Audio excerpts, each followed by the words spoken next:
বরাবরই দেশের সবচেয়ে আলোচিত বিষয় নিয়ে মন্তব্য করেন নির্বাসিত লেখক তসলিমা নাসরিন। বিশেষ করে নারী সমাজের কোনো বিষয় নিয়ে পোস্ট দিয়েই থাকেন তিনি। 5 আগস্টে আওয়ামী লীগ সরকারের পতনের পর থেকে সামাজিক যোগাযোগ মাধ্যমে বেশ সরব ভারতে অবস্থানরত এই আলোচিত সমালোচিত লেখিকা। এবার বাংলাদেশের সংস্কার প্রসঙ্গে জনপ্রিয় অভিনেত্রী আজমেরী হক বাঁধনের ভূমিকা নিয়ে প্রশ্ন তুলেছেন তসলিমা।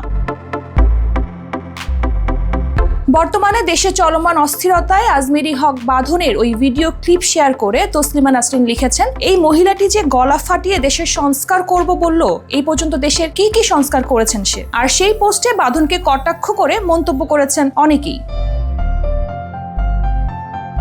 গত আগস্ট মাসে উত্তাল বাংলাদেশে হাসিনা বিরোধী আন্দোলনে বেশ সক্রিয় ছিলেন বাঁধন। রাস্তায় নেমে ছাত্র আন্দোলনে যোগ দিয়েছিলেন অভিনেত্রী। সওয়াল করেছিলেন দেশের সংস্কারের পক্ষে। কখনো হাসিনা বাহিনীর জলকামানের মুখে তাকে মাইকে চিৎকার করতে বলতে শোনা যায়, এই দেশটা আমার, এই দেশের সংস্কার আমরাই করব। আবার কখনো বা অগ্নিগর্ভ পরিস্থিতিতে আসবাটি হাতে রাতের ঢাকায় পাহারা দিতে দেখা গেছে তাকে। বাঁধন বরাবরই সাহসী, স্বাধীন চেতা, স্পষ্টভাষী। স্বৈরাচার হাসিনা তন্ত্র থেকে মুক্তি পেতেই ঢাকার রাজপথে নেমে আন্দোলনরত ছাত্রদের সঙ্গে তিনি যোগ দিয়েছিলেন বলে দাবি করেছিলেন।